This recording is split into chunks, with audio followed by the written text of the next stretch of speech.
السلام علیکم ورحمۃ اللہ وبرکاتہ۔ در صدف ناول یدنین علیہن من جلابیبہن ذالک ادنیٰ ان یعرفن فلا یؤذین۔ اپنی چادروں کا ایک حصہ خود پر ڈالے رہیں تاکہ پہچان لی جائیں اور انہیں ایذا نہ دی جائے۔ اس دن صبح اسے کچھ ضروری چیزیں خریدنے مارکیٹ تک جانا پڑا۔ گھر پہ کوئی نہیں تھا اور ڈرائیور کے ساتھ وہ جانا نہیں چاہتی تھی۔ وہ بیچارہ ادھیڑ عمر آدمی تو کچھ نہیں کہتا تھا، مگر اس حادثے کے بعد سے وہ بہت زیادہ حساس ہو گئی تھی۔ پہلے اس نے اماں سے کہا کہ وہ ساتھ آ جائیں، مگر وہ مصروف تھیں۔ ابا نے بھی انکار کر دیا تو وہ چاروں ناچار خود ہی ڈرائیو کر کے مارکیٹ تک آ گئی۔ زیادہ گھومنے پھرنے کی بجائے ایک ہی دکان سے چیزیں لیں اور واپس پارکنگ میں آ ہی رہی تھی کہ ایک طرف سے خوشگوار سی آواز آئی۔ آپ مس زخرف ہیں نا؟ مسکراتے لہجے میں بولتا وہ ایک ٹین ایج لڑکا تھا۔ وہ کرنٹ کھا کر پلٹی۔ آپ وہ فیس بک ماڈل ہیں نا مس زخرف؟ میں نے آپ کی پکچرز دیکھی تھیں، گرین ساڑی والی تو بہت ہی اچھی تھیں۔ وہ لڑکا کسی فین بوائے کی طرح کھلے دل سے تعریف کر رہا تھا۔ زخرف کو لگا کسی نے اس کے اوپر سے ٹرک گزار دیا ہو۔ نہ نہیں، میں وہ نہیں ہوں جو آپ سمجھ رہے ہیں۔ گھٹی گھٹی کیفیت میں اس سے بولا بھی نہیں جا رہا تھا۔ اور یہ آپ نے ابایا بھی اسٹارٹ کر لیا؟ خیر اچھی بات ہے، فیشن ہے یہ بھی۔ مجھے بہت اچھا لگا آپ سے مل کر۔ آپ میرے ساتھ پکچرز لیں گی؟ میں نے پکچرز لینا چھوڑ دی ہیں۔ بہت مشکل سے اس سے بس یہی الفاظ ادا ہوئے۔ اوہ سوری، آئی تھنک آپ نے ماڈلنگ چھوڑ دی ہے۔ ٹھیک، آئی ایم سوری، مجھے پتہ ہوتا کہ تو آپ کو ڈسٹرب نہ کرتا۔ وہ شائستگی سے معذرت کر کے ایک طرف مڑ گیا۔ اور میں ماڈل نہیں ہوں، وہ مری آواز میں بولی۔ مگر اس کی آواز سننے کو وہاں موجود کوئی نہیں تھا۔ وہ انتہائی سست روی سے چلتی کار تک آئی اور ڈرائیونگ سیٹ پر بیٹھ کر ڈیش بورڈ کھولا۔ ایک سیفٹی پن نکالی، میکانکی انداز میں اسٹرولر جو کہ چہرے کے گرد ہالہ بنا کر رکھا تھا، اس کا پلو ناک تک لے کر گئی اور دوسری طرف سے پن اپ کر دیا۔ اسے لگا اس کے علاوہ کچھ بھی اس کی حفاظت نہیں کر سکتا تھا۔ گھر آ کر وہ سیدھی کمرے میں گئی اور نور کو کال ملائی۔ کافی گھنٹیاں جانے کے بعد بھی اس نے فون نہیں اٹھایا۔ مصروف ہوگی وہ۔ ماتھے پہ ہاتھ مار کر خود کو تنبیہ کی اور پھر یوٹیوب کھول لیا۔ سرچ ٹیب میں جا کر اس نے صرف اتنا لکھا، why it's compulsory to wear حجاب۔ حجاب لینا کیوں ضروری ہے؟ کیونکہ سب لڑکیوں کو تو اس کے جیسے حالات فیس نہیں کرنے پڑتے نا، تو پھر وہ حجاب کیوں لیتی ہیں؟ اس دوپہر کو اس نے پردے پر بہت سے لیکچر سنے۔ اپنی حفاظت، نامحرم سے بچاؤ، ایک اعزاز، ساری باتیں بہت اچھی تھیں، مگر کوئی بھی ویسے دل کو نہ لگی جیسے استاذہ فرحت ہاشمی کے منہ سے نکلی آخری بات تھی۔ نور علی نور، نور کے اوپر نور۔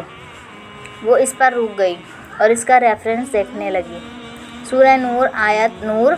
اس نے وہ سرچ کی تو بہت سی تلاوتیں سامنے آ گئیں۔ اس نے قاری عمر حشام العربی کی تلاوت لگائی۔ باقی سب قراء بھی بہت اچھے تھے، بہت اعلیٰ تھے، مگر ان کی آواز کا ٹھہراؤ اور مد و جزر ایک الگ طرح سے ہی دل پر اثر کرتے تھے۔ وہ اپنی پرسوز آواز میں پڑھ رہے تھے، یکاد زیتها لم یضیء ولو لم تمسسہ نار۔ قریب ہے کہ اس کا تیل روشن ہو جائے، خواہ اسے آگ نہ بھی چھوئے۔ کچھ لوگ ایسے ہی ہوتے ہیں، وہ آپ ہی آپ روشن ہو جاتے ہیں، خواہ انہوں نے بہت کتابیں نہ بھی پڑھی ہوں، خواہ وہ بہت زیادہ قرآن کے ماہر نہ بھی ہوں، خواہ وہ علم کے اتنے مواقع نہ پا سکے ہوں، مگر وہ پھر بھی روشن ہوتے ہیں۔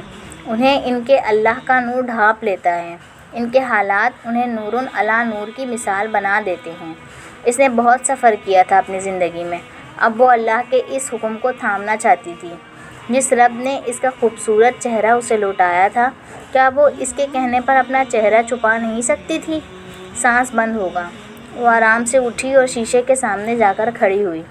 کیسے کر پاؤ گی؟ چہرہ چھپ گیا تو کتنی بری لگو گی۔ اس نے اسٹرولر سر کے گرد لپیٹا۔ ہر جگہ کیری نہ کیا تو کیا فائدہ ہوگا؟ اس نے ناک کے اوپر تک پن اپ کیا۔ ابھی نہیں، کچھ عرصے بعد کر لینا۔ صحیح پراپر والا۔ ٹھیک سے سیٹ کر کے خود کو شیشے میں دیکھا۔ تم نہیں کر پاؤ گی، تم جانتی ہو نا خود کو کہ تم نہیں کر پاؤ گی۔ چند دن کرو گی پھر چھوڑ دو گی، اس کا کوئی فائدہ نہیں۔ اس نے ایک عزم سے مسکرا کر اپنا چہرہ دیکھا۔ نہ سانس بند ہوا، نہ دم گھٹا۔ نہ ہی وہ مری، چاہے جتنی بھی گرمی ہو، نقاب سے کوئی نہیں مرتا، پکی بات ہے۔ میرے ہاتھ میں صرف یہ ہے کہ میں ابھی کیا کر رہی ہوں۔ بات کی گارنٹی تو مجھے ہے ہی نہیں کہ میں زندہ بھی ہوں گی یا نہیں۔ ہاں، میں اپنے رب کے حکم کو ماننا چاہتی ہوں جس نے میرا چہرہ بنایا ہے۔ میں اس کے کہنے پہ اسے ڈھانپ بھی سکتی ہوں، مجھے یہ کرنا ہے۔ ڈیسک پہ بیٹھی لڑکی کی بات سن کر سعد کا دم حلق میں اٹک گیا۔ تو اب بہت زیادہ ضبط کا مظاہرہ کر کے اس نے یہ پوچھا تھا۔ سر، کچھ دیر میں باڈیز آ جائیں گی، اس کے بعد باقی پروسیجر ہوگا۔ وہ آدھی بات سن کر باہر نکل گیا۔ اللہ تعالیٰ، وہ سڑک پر تیز تیز چلتے وہ دھیرے دھیرے بول رہا تھا۔ اللہ تعالیٰ، اسے اپنے پاس بلا لیا آپ نے۔ اللہ تعالیٰ، ایسے کیسے ہوگا مجھ سے آپ کے دین کا کام؟ میں آپ سے کوئی سوال کرنے کا حق نہیں رکھتا، مگر اللہ، ایک میری مرضی ہے اور ایک آپ کی، اور آپ کو تو پتہ ہے نا کہ اس سے شادی آپ کی مرضی تھی۔ آپ نے بولا تھا کہ میری خاطر کر گزرو سعد، تو سعد نے کر دیا۔ میرا دل مٹھی میں ہے اللہ، میں کیسے اکیلے کر پاؤں گا آپ کے دین کا کام؟ اللہ، آپ نے نبی صلی اللہ علیہ وسلم کو خدیجہ رضی اللہ تعالیٰ عنہ دی تھی نا۔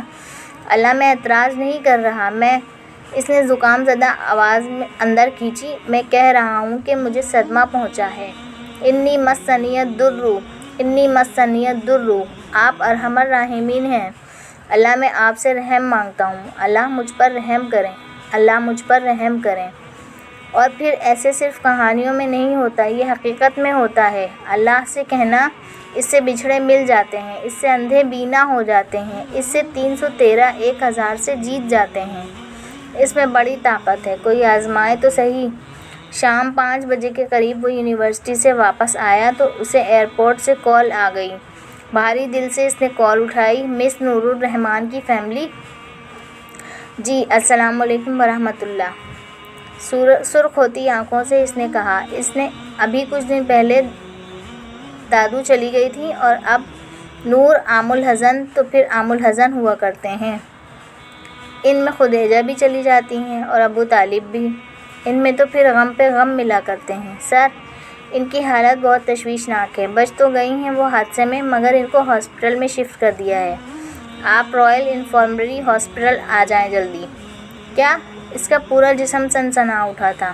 اللہ تعالیٰ، آپ کے لیے کیا مشکل ہے؟ اللہ تعالیٰ، آپ کیا ہیں؟ کون ہے آپ کے جیسا؟ کون ہے اتنا جلدی دعاؤں کو سننے والا؟ اللہ تعالیٰ، کون ہے آپ کا ہمسر؟ کوئی نہیں۔